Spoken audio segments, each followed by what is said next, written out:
17 दिन रखे हैं माफिया ने, कभी 8 दिन भूखे रहे हैं, कभी 5 दिन भूखे रहे हैं। खड़े होते थे, चक्कर आते थे। ऐसे हालात है वहाँ, खाना नहीं देते, पानी टॉयलेट में से पीना पड़ता था। That's Rahul Kumar, a 32-year-old barber from Karnal, Haryana, who was hoping for a better future in Italy. Things took a turn when the route or the donkey route that he took became his worst nightmare and he found himself trafficked to Libya.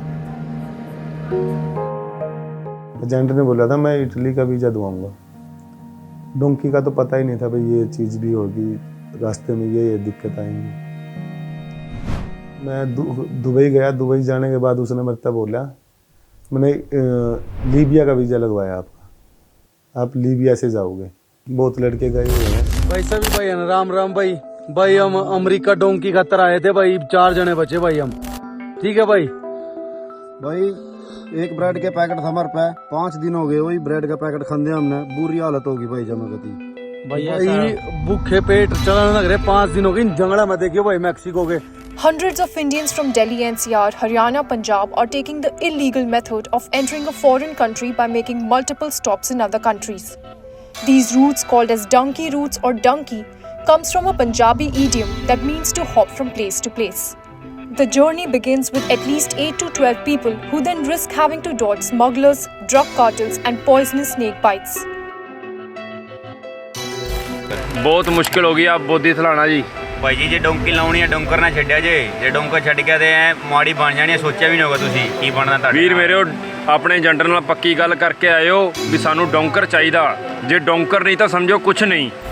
भाई हम यूँ नहीं कहते बैठ ना जाओ, जिस भाई ने बैठ जाना हो 1 नंबर में जाओ, 2 नंबर में जाएगा कोई फायदा नहीं है। आ वेख लो थले पैर वेखो, पैर हटिया वे पैर वेखो, पैर भाजी रोड़े आ, रोड़ियां ते चलने रोड़ियां ते। Often on foot, via boat or by plane, these men find themselves shipped to Gulf countries from where they trek across the America or Europe, hoping to ultimately reach the United States or Italy. 16 kilometre चल पे रोड़ियां ते 16 kilometre. ठीक है वीरे, 7 दिन चले आ, रोटी नहीं मिली। Colombia के जंगल च पनामा एंटर होना, अज हो जाइए कल हो जाइए। आ भाई देख लो। Once on shore, they apply for asylum on the ground that they fear political persecution in their home country. This is facilitated by middlemen or donker and can cost up to 40 lakhs. Rahul had to arrange for more than rupees 30 lakh on loan for this. Agent ने बोला था मैं Italy का visa दूंगा। यहाँ तो मैं गया दुबई, दुबई से फिर लीबिया की बात करके उसने लीबिया की टिकट करवाई। वो फ़्लाइट थी मेरी कुवैत की, कुवैत था फिर इजिप्ट, इजिप्ट था फिर लीबिया। लीबिया से आगे बोट में जाओगे, समुद्री जाओगे, वो जाता है वहाँ से सीधे आप इटली चले जाओगे। आगे एयरपोर्ट पे देखा हमने, बुरे हाल थे एयरपोर्ट पे भी। वहाँ टोटली जितने भी थे सारे AK-47 रखते थे, हर घर में गन थे,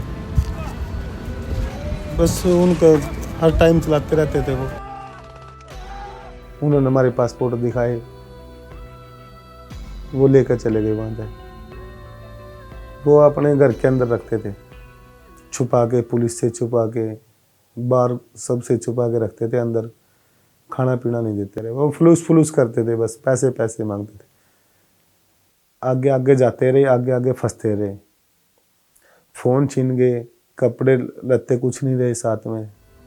अब वो आंखें किसी और को रो रही हैं, मेरे चश्मों से कोई और पानी भर रहा है। बहुत मजबूर हो के मैं तेरी आंखों से निकला हूँ, खुशी से कौन अपने मुल्क से बाहर निकला है। वहाँ हमारे जैसे लड़कियों की जिंदगी नहीं है, जी नहीं सकते वहाँ। अगर 15 दिन और मैं वहाँ रह जाता तो मर जाता। ऐसे हालात है वहाँ, खाना नहीं देते, पानी टॉयलेट में से पीना पड़ता है। बाकी तो कुछ है ही नहीं है वहाँ। पुलिस वाले भी मारते थे, पुलिस वालों के पास रहते। बच्चों को याद कर करके रोता था और क्या था। वापिस आने की कोई उम्मीद ही नहीं थी, भाई वापिस जाएंगे। ये भी नहीं था कि जिंदे रहेंगे। सांस आने बंद हो गए तो रुकने लगे थे सांस। पीछे कुछ युवक हैं जो वो युवक हैं जो आज फिर 6 महीने बाद अपनी धरती पर आए हैं, भारत में आए हैं। तकरीबन 6 महीने पहले ये युवक लीबिया गए थे काम की तलाश में, बट गैर कानूनी तरीके से इनके एजेंट ने इनको वहाँ फंसा दिया था।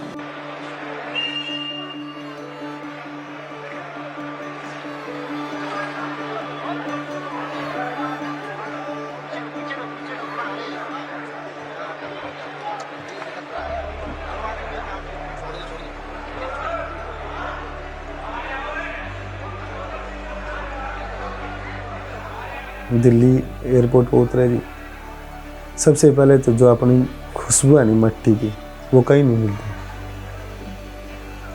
कोई सी कंट्री में चले जाओ, जिस टाइम यहाँ सांस ले ही नहीं, अलग ही महक थी उसकी। महसूस होया, दिल खुश होया कि हम घर आ गए, वापिस आ गए। Just like Rahul, many have dreams that stretch far beyond the boundaries of their village. It's not merely of escaping poverty, but of achieving a life of abundance, freedom, and opportunities. A life envisioned in the land of dreams, the United States of America or the Europe. As we enter Jani, a small village on the outskirts of Karnal, we find that nearly every household boasts someone living abroad, often through unconventional means like the donkey. Gaurav, a local resident and journalist, said that these specific homes can be spotted easily as they appear better compared to the rest. ठीक है, आप हमें बता सकते हैं इस गांव में, इस गली में कितने लोग हैं जो लोग बाहर गए हुए हैं डंकी के रूट से? मतलब गांव में और तीसरे चौथे घर से बच्चे मतलब बाहर हैं। जैसे यही ले लीजिए, इधर से मतलब ऑस्ट्रेलिया है एक लड़का जो पिछले 1.5 साल से है, और इसी तरह से आगे है 2 भाई हैं, जैसे एक ऑस्ट्रेलिया एक कनाडा। इधर से फैमिली गई है, जैसे वो इंग्लैंड शिफ्ट हुए हैं। उससे आगे है जैसे वो 2 ब्रदर्स हैं, वो भी मतलब शिफ्ट हुए हैं बाहर। और जब आप यहाँ पे कास्ट सिस्टम को लेके एक ट्रेंड देखते हैं तो किस तरह का ट्रेंड है? कितना टाइप का पैसा चाहिए आपको बाहर जाने के लिए, और कौन है जो ये अफोर्ड कर पाते हैं? मतलब जैसे अमेरिका के लिए जो लोग जा रहे हैं डंकी के रास्ते, लगभग 40 से 45 लाख रुपए लगते हैं। तो मतलब जो खेती और लोग हैं जिनके पास खेती है, वो मतलब उसमें से थोड़ा बहुत बेच के वो एडजस्ट कर लेते हैं। लेकिन जो लैंडलेस पीपल हैं, मतलब उनके पास इस तरह की ज़मीन नहीं है, तो वो नहीं जा पा रहे हैं। मतलब वो गल्फ़ कंट्रीज़ वगैरह में जा पाते हैं, जैसे दुबई, कुवैत वगैरह, बस यही है। Villages after villages are being emptied as the youth makes its way to the foreign countries. Meanwhile, the old are left to fend for themselves. We stumble upon some seniors who tell us at least 400 youths have left the village. 5-7 साल पहले यहाँ इसी चौक में 150 के करीब बच्चे रहो, सब ये भी नहीं मिलता यहाँ कुछ भी। 10-20 एक जगत रह रहे, वो भी तैयारी कर रहे। तो बूढ़े बूढ़े हैं सब, बाकी सारे इटली को है। गांव का तो मैंने पता नहीं कौन सा होगा, इटली है। शहर का पता भी इटली में है, और खेती के काम में है पूरा। कितने समय से वहाँ 10 साल हो गए ना। जो डुंकी में जाते हैं नी, गने बच्चे मर भी जावा, बेरे भी नहीं लगता, और 2-2 साल लग जाता। धक्के खान दियो उसमें जंगलों में के बेरा के है। तो गाँव वालों को सोच के इसके बारे में कुछ कैसा महसूस होता है कि मतलब इतना खतरे वाले? बच्चे मानते नहीं, बच्चे का अपना तो मरना ही है। गरीबी में आड़ा भी मरना, उड़ा भी मरना। ये 50 लाख रुपया लगा डायरेक्ट, तो डंकी में 20-25 लाख में भी सज जा। वो अपनी बचत के लिए चलते हैं, जैसा मौसम होता। कोई ज़मीन बेच कर जा रहा, कोई किले 2 किले बेच कर जाने लग रहे, कमाई खातिर जाए और कमाई करने जा रहे। A strange phenomena is at play within the community. The villagers actively seek the blessings of a local deity, hoping for divine assistance in navigating the donkey route. कितने लोग हैं यहाँ पे जो मन्नत मांगते हैं रोज यहाँ से डंकी रूट उनका सक्सेसफुल हो जाए? इसमें ये है जी, गांव के जितने भी बच्चे मतलब डंकी रूट से जाते हैं और वो यहाँ से मन्नत मांग के जाते हैं, और फिर जब वो पहुँच जाते हैं तो उसके बाद यहाँ भंडारा करते हैं। Santosh, a long-time resident of 35 years, was amongst those whose wishes were granted by the local deity. Both her sons embarked on the donkey route and now are in asylum in the US. With pride, she shows us her 2-storied house that was once confined to a single room. कितने कमरे आपके पास? 8 कमरे। और पहले कितने? 1 कमरा। पहले तो मेरे घर पुराने से थे, बने टीप के, बने लपियाई के, 1 कमरा था। अरे मेरे जक जा रहे उदन के माना 2 मंजिली खुट्टी छाप ली। बहुत टाइम काटा, बुंडा टाइम काटा। बस नालियों की दिहाड़ी करे, गलियां में लगे रहे। बस महीने के भीतर तैयारी कर दिया, हमने अपना खेत बेच दिया था किला। To send her 2 sons away, she sold her 1 acre of land for ₹35 lakhs in a hope for the better future. Now one of them works at a grocery store while the other is a truck driver. बस मैं खजणों बेचूं नहीं, मैं जान देंदी,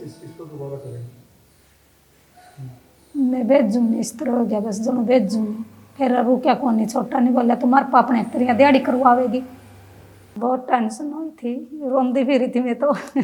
बस रास्ते में दिखती आवा, 2 महीने लग गए थे, दोनों 2 महीने बेचारे भूखे मरदे जावा। जी लग रहा, जी लग रहा।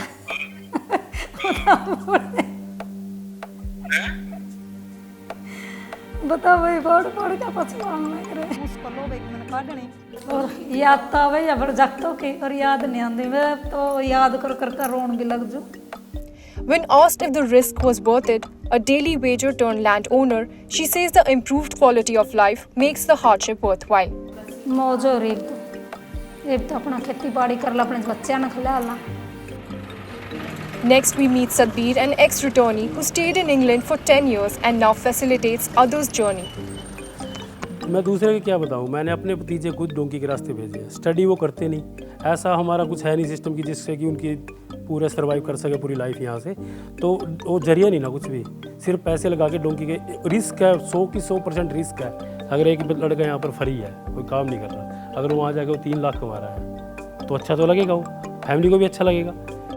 The main reason is unemployment or the yearning to earn more, even if it costs more to reach there.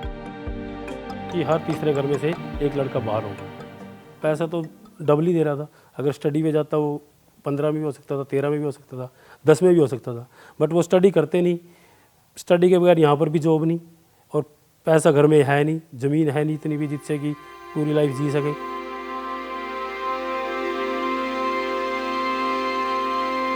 And this trend isn't limited to villages. As we enter the Karnal city, billboards flood the surroundings as hundreds of thousands prepare to depart for foreign shows. Young aspirants, mostly out of school, share how they've been meticulously planning to undertake this journey.